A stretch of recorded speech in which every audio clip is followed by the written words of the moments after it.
Hey you guys, welcome back to my channel. और हम last video में बात कर रहे थे करंट इलेक्ट्रिसिटी के कुछ टॉपिक्स की। तो आज हम कंटिन्यू करेंगे with a combination of cells and hopefully आज की वीडियो में भी we will finish this current electricity वाला चैप्टर। तो चलो लेट्स गेट स्टार्टेड।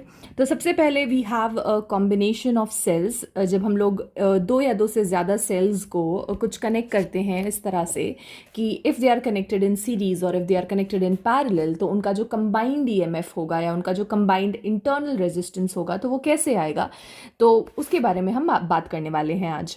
तो चलिए देखिए ज़रा। तो हम सबसे पहले कनेक्ट कर रहे हैं इन सीरीज़, एंड व्हेन आई से कि सीरीज़ में कनेक्शन है तो सीरीज़ का कनेक्शन का मतलब होता है एंड टू एंड कनेक्शन। मतलब एक सेल का जो एक टर्मिनल है it is connected to a point, and then उसके बाद जो सेकंड टर्मिनल है it is connected to a point, और उसी पॉइंट से दूसरे सेल का फर्स्ट टर्मिनल कनेक्टेड होता है, and then the second terminal is connected to the another point, और फिर उसी पॉइंट से थर्ड सेल का आप टर्मिनल ऐसे कनेक्शन इमेजिन कर सकते हो। तो what I am saying is कि there is always an end to end connection involved in series, और इस तरह से कुछ मैंने रिप्रेजेंट किया हुआ है कि सेल का ईएमएफ है और उस सेल का अपना एक इंटरनल रेजिस्टेंस भी है, साथ ही साथ दूसरे सेल का भी इंटरनल रेजिस्टेंस है, और साथ में उसका जो ईएमएफ है वो भी दिया हुआ है। चलिए तो करना शुरू करते हैं। तो I am assuming few points here A B और सी, जैसे आप देख सकते हो स्क्रीन के ऊपर। तो आप देखो ये कि अगर मैं यहाँ पे पोटेंशियल का डिफरेंस की अगर मैं बात करूँ, टर्मिनल पोटेंशियल डिफरेंस की अगर मैं बात करूँ, वी ए बी की अगर मैं बात करूँ, तो लास्ट क्लास में we did a relation and that was simply V is equal to E minus I R. ये रिलेशन जो है ये हमने लास्ट क्लास में पढ़ा था। तो इसी रिलेशन को यूज़ करके मैं यहाँ पे अप्लाई करूँगी ज़रा। तो वी ए बी की अगर मैं बात करूँ, इन दोनों के बीच के पोटेंशियल की अगर मैं बात करूँ, तो I will simply write E one minus I R one, like that. ठीक है, यहाँ पे आई एम अज्यूमिंग कि करंट जो है वो आई फ्लो कर रहा होगा, और सीरीज कनेक्शन की खास बात यही होती है कि वहाँ पे जो करंट का वैल्यू होता है दैट रिमेन्स सेम। तो यहाँ पे we have V A B is equal to E one minus I R one.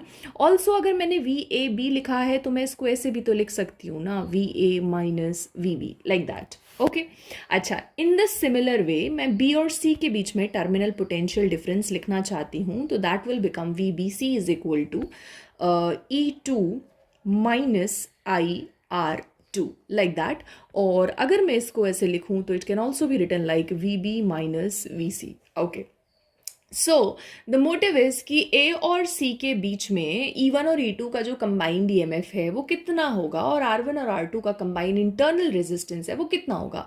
तो for that case I am doing क्या कि मैं वी ए सी की अगर मैं बात करती हूँ, if I talk about V A C, तो वी ए सी का मतलब क्या है, you will write V A minus V C, V A minus V सी।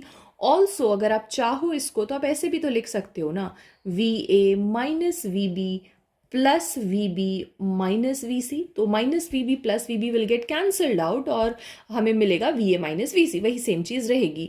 लेकिन अगर हम ध्यान से ज़रा यहाँ पे देखें, इफ़ यू सी हियर, तो V A minus V B जो है उसका कुछ वैल्यू ये दे रखा है, और वी बी माइनस वी सी जो है उसका वैल्यू जो है वो ये दे रखा है, अभी हमने लिखा। तो in the similar way I will just simply write कि V A minus V B की जगह I will write E one minus I R one.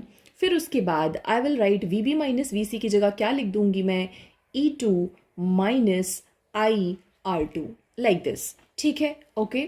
तो अब यहाँ पे सिचुएशन जो है वो ये है कि V A C is equal to E one और ई टू जो है, मैं इसको साथ में अगर लिखना चाहूँ, दोनों ई एम एफ्स को मैंने एक साथ लिख दिया है, E one plus E two, और साथ ही साथ मैं नेगेटिव साइन को कॉमन ले रही हूँ, आई को कॉमन ले रही हूँ, तो अंदर बनेगा R one plus R two. Okay, I just hope इसमें किसी को कोई इश्यू नहीं है, सिंपल मैथमेटिकल कैलकुलेशन करी है हमने। नाउ हम ये कह रहे हैं कि हमें ए और सी के बीच का इक्विवेलेंट ईएमएफ चाहिए। तो व्हाट आई एम सेइंग इसकी एक काम करो, जस्ट इमेजिन कि इन दोनों सेल्स का जो कंबाइंड ईएमएफ वाला सेल होगा ना, इसको रिप्लेस कर दो with a single cell, with a single cell, और इसका भी अपना कुछ आर इक्विवेलेंट तो देखो होता ही होगा। तो ये जो मेरा है कि मैंने इसको एक सिंगल सेल से जिसका EMF E इक्विवेलेंट है which is basically the combination of E1 and E2, मैंने उसे रिप्लेस किया है, और R इक्विवेलेंट भी it is the combination of R1 and R2। Combination कैसे बनेगा we don't know about that, लेकिन हाँ ये है कि दोनों को कंबाइन करके हमने एक नई सेल से रिप्लेस कर दिया। ओके तो अगर हम यहाँ सिचुएशन देखें तो A और C पॉइंट्स हमें यहाँ भी देखने को मिल रहे हैं। तो अगर मैं यहाँ पे लिखना चाहूँ तो I will write VAC is equal to E equivalent minus I R equivalent like this. अगर आप इन दोनों इक्वेशंस को, let's say this is equation number 1 and this is equation number 2, अगर आप इन दोनों इक्वेशंस को कंपेयर करो तो दोनों के LHS तो देखो बिल्कुल सेम है, लेकिन इनके जो RHS हैं वो आपको इक्वल करने चाहिए, क्योंकि अगर LHS सेम है तो RHS भी इक्वल होना चाहिए। तो I will just write E equivalent minus I R equivalent is equal to E1 plus E2 minus I R1 plus R2 like this.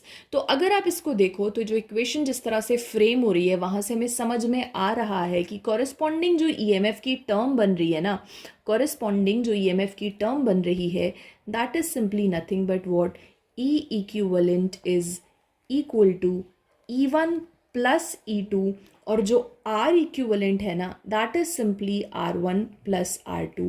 That means क्या कि whenever you will connect two cells in series तो उनके जो EMF हैं वो simply add up हो जाएंगे, और अगर आप उनके इंटरनल रेजिस्टेंसेस की बात करो तो वो भी सिंपली एडअप हो जाएंगे। तो ये आपको जहन में रखना है whenever the cells are connected in series, जितने भी नंबर ऑफ सेल्स हो आप बस उन सब के EMF को एडअप कर दो तो आपको मिल जाएगा इक्विवेलेंट EMF। ठीक है, और कनेक्शन किस तरह से होती है, एक का positive terminal then the negative terminal, then negative terminal is connected to the positive terminal of the second cell, फिर सेकेंड सेल का negative terminal is connected to the positive terminal of the third cell. तो इस तरह से जब combination जाता है तो we simply just add them up. Okay चलिए आगे बढ़ते हैं और देखते हैं सेल्स इन पैरेलल। जब भी कभी हम सेल्स को पैरेलल में कनेक्ट करते हैं तो क्या होता है, let's talk about that.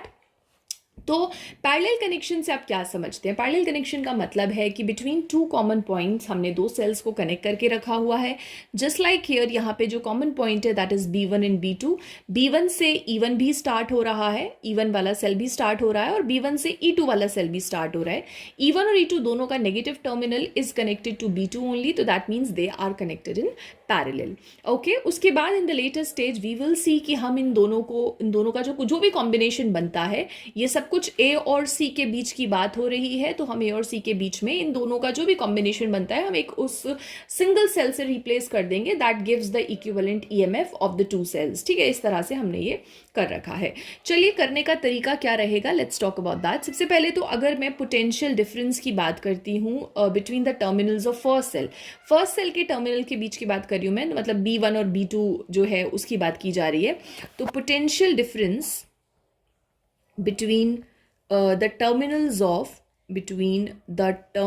of first cell, पहले सेल की बात की जाए तो between the terminals of first cell, तो मैं इसको ऐसे लिखूंगी V is equal to VB1 minus VB2 like that। इस तरह से मैं इसको ऐसे लिखूंगी।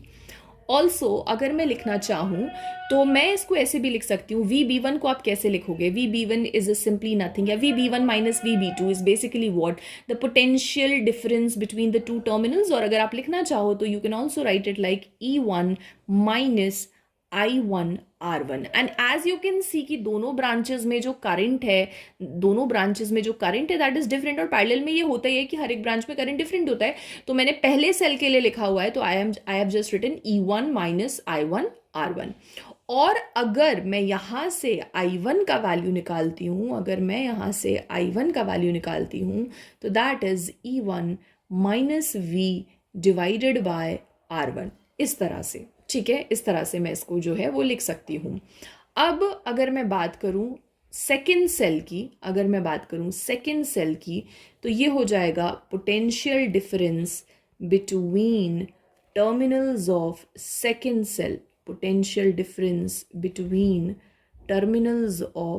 सेकेंड सेल, तो देखो पॉइंट्स तो सेम है, लेकिन जो सेल इन्वॉल्व है हम उसके रिस्पेक्ट में बात करेंगे तो पोटेंशियल डिफरेंस तो मेरा देखो सेम ही रहता है। अगर हम बात करें तो पैरेलल के केस में तो V1 माइनस VB2 अगैन, लेकिन जो सेल की जो वैल्यूज़ हैं सेकेंड सेल की बात हो रही है तो I will just right E2 minus I2 R2। और अगर मैं यहाँ से I2 का वैल्यू निकालूँ तो it will B E2 minus V divided by R2, कुछ इस तरह से। ठीक है। अच्छा, एक चीज़ आप यहाँ पे ये देख लें कि यहाँ से I1 और जो है I1 फ्लो करके आ रहा है, यहाँ से I2 फ्लो करके आ रहा है, तो ये दोनों जब यहाँ पे कंबाइन होके जाएंगे तो we will get a single current that is I। तो I can just write I is equal to I1 plus I2, और मैं यहाँ पे I1 की जगह लिख दूंगी E1 minus V divided by R1 plus E2 minus V divided by R2। इस तरह से जो है मैं लिख दूंगी। उसके बाद what I will do is कि जो EMF की टर्म्स है ना उनको एक साथ लिखूंगी मैं, ओके। और उसके बाद जो बची हुई टर्म्स हैं उनको मैं एक साथ लिखूंगी। तो यहाँ पे minus V by R1 minus V by R2 बनेगा, तो माइनस V को मैंने कॉमन ले लिया है and this will become 1/R1 plus 1/R2। ठीक है, इस तरह से जो है वही सिचुएशन हो जाएगी। और इफ़ यू वांट तो आप इसको ऐसे भी लिख सकते हो। ये जो मैंने इस तरह से ऐसे लिखा, I का वैल्यू निकल के आया है। और अगर आप ये चाहो तो आप क्या कर सकते हो, आप V को जो है ना वो इस तरफ लेकर आ सकते हो, V को आप इस तरफ लेकर आ सकते हो। तो this will B V 1/R1 plus 1/R2, और ये हो जाएगा क्या E1 R2 plus E2 R1 divided by R1 R2, आप ऐसा करके लिख सकते हो, माइनस I इस तरफ आ जाएगा लाइक दैट। ठीक है। अच्छा, यहाँ पे अगर आप करना चाहें तो इधर से जो बनेगा, इधर से ये जो मैंने 1/R1 प्लस 1/R2 लिया था, यहाँ पे अगर मैं LCM लेके चीज़ों को लिखूँ तो मैं यहाँ पे लिख सकती हूँ, यहीं से देख लो LCM क्या बनेगा। और ऊपर जो है वो आ जाएगा R1 प्लस R2 और नीचे आ जाएगा R1 R2 लाइक दैट। ठीक है, इस तरह से आ जाएगा। अब जो V का ये जो कॉफिशेंट है ना, इस सारा का सारा अगर मैं RHS पे लेकर जाती हूँ तो what I will get, V is equal to क्या मिलेगा मुझे, V इज इक्वल टू ये हो जाएगा E1 R2 plus E2 R1 divided by R1 plus R2। ठीक है, क्योंकि ये वाला डिनोमिनेटर ये तो उसके साथ कैंसिल हो जाएगा और इसका जो न्यूमरेटर है वो इधर जाकर डिनोमिनेटर में चला जाएगा। ओके, देन माइनस I के साथ अगर हम बात करें तो ये पूरा का पूरा उधर जा रहा है, तो this will be R1 R2 upon R1 plus R2 like this. ठीक है, and let's give it some equation number. अब जैसा मैंने पहले बोला था कि हम इन दोनों सेल्स को कंबाइन करके किसी एक सेल से रिप्लेस करेंगे, that will be the combination, मतलब कि EMF का और जो इंटरनल रेजिस्टेंस है उसका कॉम्बिनेशन इनके बराबर होगा, इंडिविजुअल्स के कॉम्बिनेशन के बराबर होगा।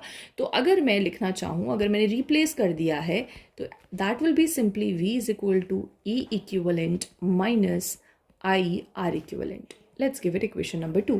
अब अगर आप इन दोनों का कंपैरिजन करें, if you compare both the equations तो यू विल गेट क्या, E equivalent is equal to E1 R2 plus E2 R1 divided by R1 plus R2, and R equivalent की अगर मैं बात करूं तो you can right R1 R2 upon R1 plus R2। इसको लिखने का तरीका एक और है कि अगर आप E equivalent upon R equivalent लिखेंगे तो you can also write it like this, E1 upon R1 plus E2 upon R2, या फिर आप इसको ऐसे भी लिख सकते हो 1 upon R equivalent equal to 1 upon R1 plus 1 upon R2 like this. तो आप कोई भी फॉर्मूलेज जो हैं वो याद रख लें, लेकिन आपको E इक्विवेलेंट और R इक्विवेलेंट का जो फॉर्मूला है वो जहन में रहना चाहिए। Also these formulas are very important by the view that कि इससे रिलेटेड ना क्वेश्चन बहुत ज़्यादा आए हैं PYQs में, जितना मैंने देखा बोर्ड के पैटर्न में। तो हर साल आपको कहीं ना कहीं किसी ना किसी सेट में you will get an MCQ, या फिर कुछ एक छोटा सा न्यूमेरिकल दे दिया जाएगा जहाँ पे cells will be combined in parallel and they will ask you equivalent EMF का वैल्यू बता दो या फिर इंटरनल रेजिस्टेंस का वैल्यू बता दो। उस हिसाब से आपको ये चीज़ें जो है वो जहन में रखनी चाहिए। कैलकुलेशन कैसे होती है वो भी मैंने बता दिया है आपको। देन जो नेक्स्ट हमारा कॉम्बिनेशन रहेगा that will be the mix of both. Mix of both से मेरा मतलब है कि सीरीज और पैरेलल जो है ना वो आपको दोनों देखने को मिलेगा कि cells are connected in series और फिर उसके बाद वैसा हमने एक एक ब्रांच पैरेलल में डाल दिया है। जैसे मैं बना के आपको दिखाती हूँ। हाँ जी, तो आप देख सकते हो जैसे कि मैंने कुछ सेल्स हैं उनको सीरीज़ में कनेक्ट किया है और ऐसी एक ब्रांच को मैंने बार बार उसको पैरेलल में डाल दिया है। तो ऐसे करके आई एम जस्ट अज्यूमिंग कि सीरीज़ में we have n number of cells, तो एक ब्रांच के अगर इंटरनल रेजिस्टेंस की बात करी जाए तो that will be n r, है ना। एक ब्रांच के अगर इंटरनल रेजिस्टेंस की बात करी जाए तो internal net internal resistance in series combination इस तरह से। और ऐसे से करके आप देख सकते हो you have m number of rows. उससे पहले ना मैं एक बात याद दिलाना चाहती हूँ। लेट्स से कि अगर आपके पास दो रेजिस्टर्स हैं, ठीक है, और दे हैव दो सेल्स हैं आपके पास and they have internal resistances R and R, equal internal resistance है। तो अगर आपको इनको पैरेलल में कनेक्ट करना है तो आपके पास इक्विवेलेंट रेजिस्टेंस कितना आएगा, 1/r + 1/r, दैट मीन्स आ जाएगा आपके पास 2/r। अगर ऐसे से आपके पास 3 सेल्स होंगे तो उनका हो जाएगा internal resistance 3/r। Okay, then what do we have, 4 होंगे तो 4/r। ये जो मैं बात कर रही हूँ ये मैं 1/, किसकी बात कर रही हूँ, I am talking about the combination of internal resistance इस तरह से। और जब मैं इसको करूँगी तो इट विल बी सिंपली क्या, जब मैं इसको निकाल रही हूँ तो this is nothing but 1/r equivalent, 1/r equivalent, 1/r equivalent. तो जब मैं r इक्विवेलेंट की बात करती हूँ तो I just divide r by the number of cells. 3 थे तो r/3 हो जाएगा, 2 थे तो r/2 हो जाएगा, 7 होंगे तो r/7 हो जाएगा, 10 होंगे तो r/10 हो जाएगा। In the similar way if I have m number of cells in parallel और उनके इंटरनल रेजिस्टेंस की अगर बात करी जाएगी तो इट विल बी r/m। लेकिन अगर आप देखो एक ब्रांच की अगर बात की जाए तो एक ब्रांच में n number of cells already हैं, मतलब कि हर एक ब्रांच का इंटरनल रेजिस्टेंस ऑलरेडी nr है। तो टोटल इंटरनल रेजिस्टेंस कितना हो जाएगा, nr/m। ठीक है, तो बस यही बताना चाह रही थी मैं आपको कि अगर m rows are connected in parallel तो हमारा जो है नेट इंटरनल रेजिस्टेंस जो है, नेट इंटरनल रेजिस्टेंस जो है सीरीज पैरेलल दोनों का मिला के that will B nr/m like this. ठीक है, तो टोटल रेजिस्टेंस यहाँ पे सर्किट में आपको कितना देखने को मिलेगा, टोटल रेजिस्टेंस आपको कितना देखने को मिलेगा। बाहर तो ऑलरेडी एक r है ही और इनका जो है इंटरनल का आ गया है nr/m। यहाँ पे अगर हम ये निकालना चाहें कि करंट जो है वो कितनी आएगी तो current is basically what, total EMF upon total resistance. तो अगर पैरेलल में बात की जाए तो देखो पैरेलल में तो ईएमएफ सेम ही रहता है, ठीक है, लेकिन अगर हम सीरीज़ की बात करें तो we have n number of cells और सबके ईएमएफ अगर बराबर हैं तो एक ब्रांच का NE हो जाएगा और यही ईएमएफ हर सारी ब्रांच का रहेगा यहाँ पे। तो हमारा जो टोटल ईएमएफ है दैट इज़ NE और टोटल रेजिस्टेंस जो है दैट इज़ R + nr/m। तो इफ़ यू वांट तो हम यहाँ पे ज़रा ना LCM भी ले सकते हैं। तो this is mn × E divided by mr + nr। And by the way what is m × n, m × n will give you the total number of cells जो कि सर्किट में है multiplied by the EMF divided by mr + nr। तो ये आपको एक current का जो एक्सप्रेशन है वो मिल जाएगा। यहाँ पे एक चीज़ जो है वो जहन में ये रखनी है कि आपका जो एक्सटर्नल रेजिस्टेंस के थ्रू जो भी करंट फ्लो कर रहा है वो मैक्सिमम करंट तब फ्लो करेगा जब your external resistance is equal to the total internal resistance. जब ये r और nr/m बराबर हो जाएंगे ना तो उस टाइम पे you will get maximum current. बस इतना ध्यान रखो इन मिक्स्ड ग्रुपिंग। चलिए आगे बढ़ते हैं और हम बात करेंगे अब कुछ लॉज की जो हमें हेल्प करेंगे to find out the value of currents in the complicated circuits, in the complex circuits. ठीक है, तो मैं बात करने वाली हूँ किरचॉफ के लॉज की। Let's talk about them. Kirchhoff के लॉज क्या होते हैं वो हम यहाँ पर देखेंगे। हाँ जी, तो देखिए ज़रा, जब हम करंट निकालने की बात करते हैं ना, तो हमारे ज़हन में ओम्स लॉ आ सकता है, but the problem is Ohm's law is valid for simple circuits. लेकिन जब हमारे पास कॉम्प्लिकेटेड सर्किट्स होते हैं, जहाँ पे हमारे पास ईएमएफ के सोर्स के नाम पे दो या दो से ज़्यादा सेल्स कनेक्टेड होते हैं, ठीक है, we have multiple branches, we have multiple resistances, तो उस टाइम पे उन कॉम्प्लेक्स सर्किट्स में हमें बहुत हेल्प मिलती है किरचॉफ के लॉज से। किरचॉफ के दो लॉज हैं। तो पहला जो लॉ है that is the first law, जिसे हम लोग बुलाते हैं जंक्शन थियरम, या फिर जिसे हम बोलते हैं करंट रूल। ठीक है, तो बेसिकली ये कहता क्या है कि जितना भी आपके पास जितने भी करंट्स हैं, and if they are meeting at a junction, junction से आप मतलब समझते हैं, it is the meeting point of two or more branches. जैसे फॉर एग्जाम्पल मैंने यहाँ पे बना रखा है, तो आप इस पॉइंट को, इस वाले पॉइंट को you can call it a junction, क्योंकि यहाँ पे एज यू कैन सी यहाँ पे मल्टीपल वायर्स या मल्टीपल ब्रांचेस जो है यहाँ पे आकर मिल रही हैं। तो meeting point of two or more branches is basically a junction. Okay, या फिर से हम लोग नोड भी बुला देते हैं। तो अगर हम बात करें कि अगर जंक्शन पे मिलने वाले जितने भी करंट्स हैं, उन सब का जो ऑलजेब्रेक सम होता है that is equal to zero. ठीक है, मतलब algebraic sum of all the currents meeting at a junction is always zero. ठीक है, ये बात जो है वो रहती है इन द फर्स्ट लॉ।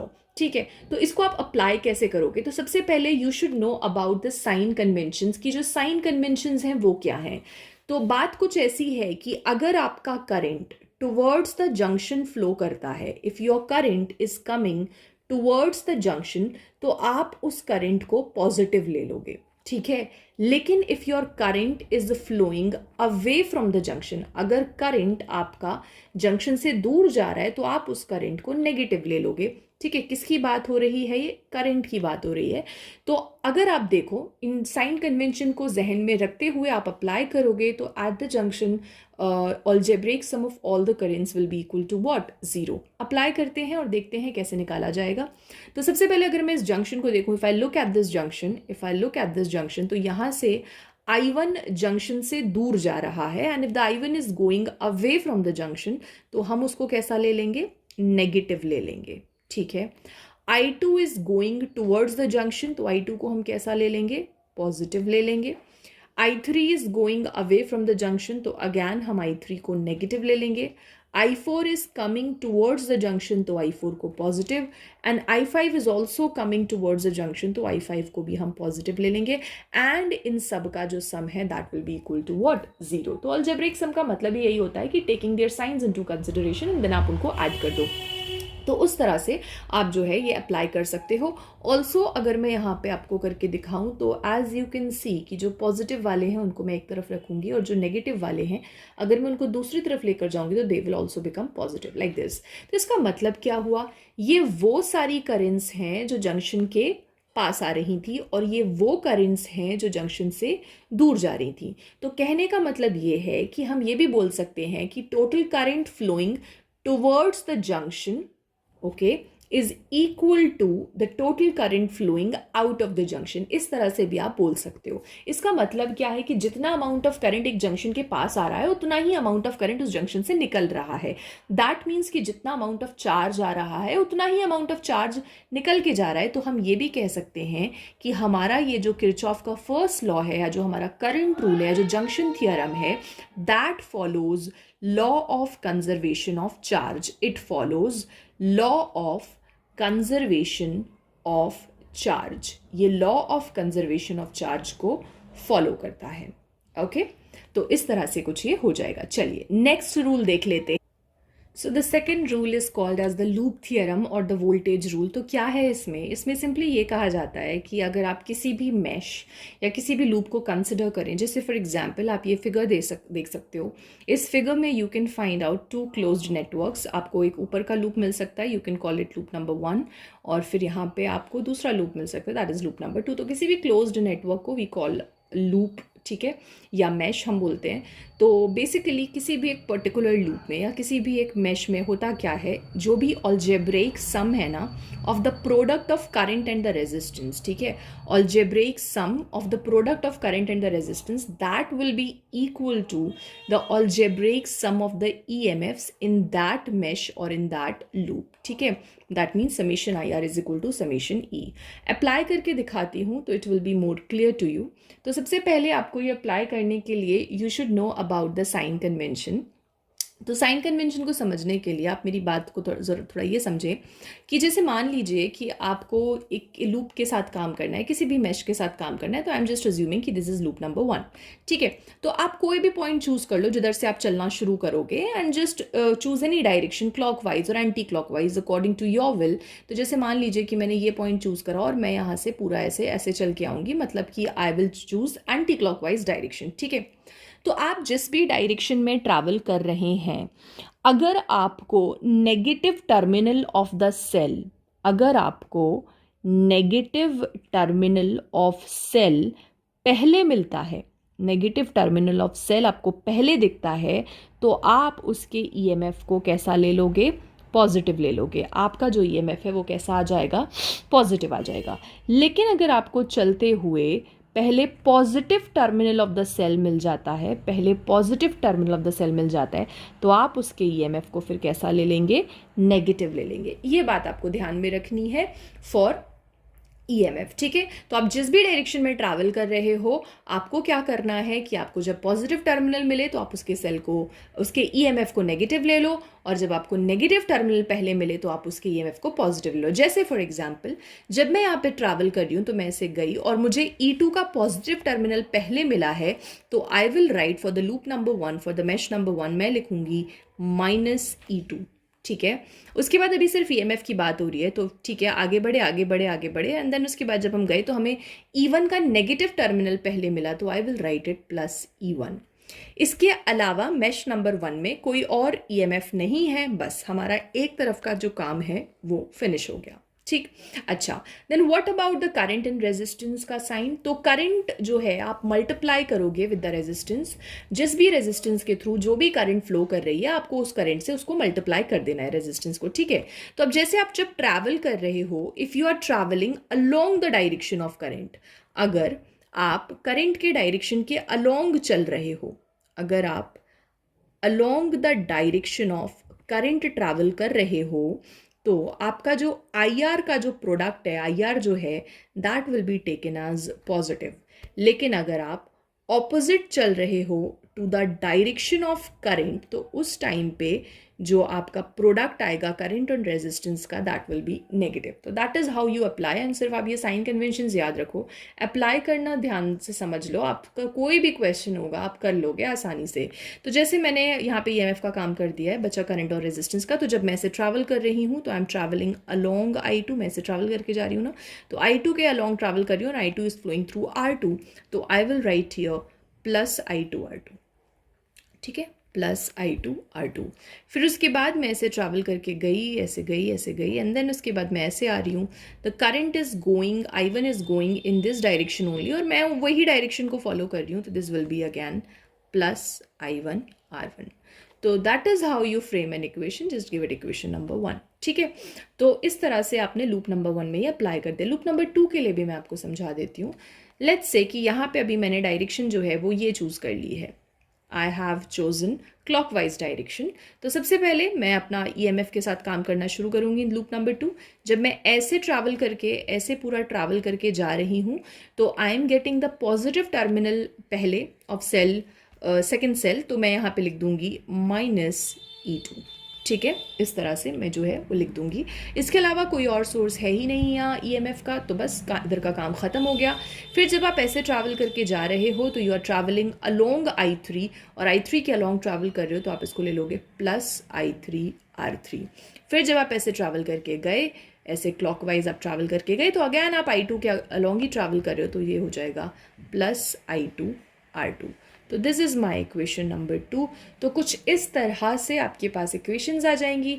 आपके पास I1 और I2 ही अननोन होते हैं यूजुअली, तो आप 2 इक्वेशंस बना लोगे। जब कोई ऐसा आपको क्वेश्चन मिल जाए जहाँ पे 3 करंट्स अननोन है, तो उस टाइम पे आप क्या कर लोगे? उस टाइम पे आप जो है 3 इक्वेशंस फ्रेम कर लोगे। जैसे यहाँ पे अगर मैं लगाना चाहूँ तो मैं जंक्शन रूल भी लगा सकती हूँ। उसमें कैसे लगाऊंगी मैं? अगर आप देखो, जैसे ये एक जंक्शन है, ठीक है, अगर आप इस जंक्शन को देखो तो I2 इससे दूर जा रहा है और I1 और I3 इसके पास आ रहे हैं, तो आप बस ऐसे लिख सकते हो कि I1 + I3 is equal to I2, तो एक रिलेशन जो है वो और मिल जाएगा। तो बस यही तरीका होता है अप्लाई करने का, और यही हर क्वेश्चन में लगता है, चाहे वो जितना कॉम्प्लिकेटेड नेटवर्क हो। You just have to identify कि जंक्शन कहाँ है, और आपका जो जो भी लूप है, पर्टिकुलर लूप से एक एक लूप कंसिडर करो और इक्वेशंस फ्रेम करो, यू विल गेट एकदम करेक्ट आंसर। ठीक है, बस हाँ, ये है कि आपकी कैलकुलेशन जो है वो एकदम सही होनी चाहिए। ठीक है, तो यहाँ से जो है आपको इसका स्टेटमेंट जहन में रखना है, किस तरह से अप्लाई करते हैं वो याद रखना है, एंड ऑल्सो ये याद रखना है कि ये फॉलो करता है law of conservation of energy को। ठीक है, ये बात याद रखनी है। और जंक्शन रूल किसे फॉलो करता था? Law of conservation of charge को।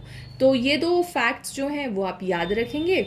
ऑल्सो आपको परेशान नहीं होना है जब भी इनके क्वेश्चंस आएंगे। आप इनके इससे रिलेटेड जितने भी क्वेश्चंस हैं आप ज़्यादा से ज़्यादा प्रैक्टिस करें। चैनल पे ऑलरेडी बहुत सारे क्वेश्चंस पड़े हुए हैं, PYQs में आपको क्वेश्चंस देखने को मिलेंगे, और फर्दर आगे भी वीडियोस आएंगी जहाँ पे you will get to practise a lot of questions from current electricity.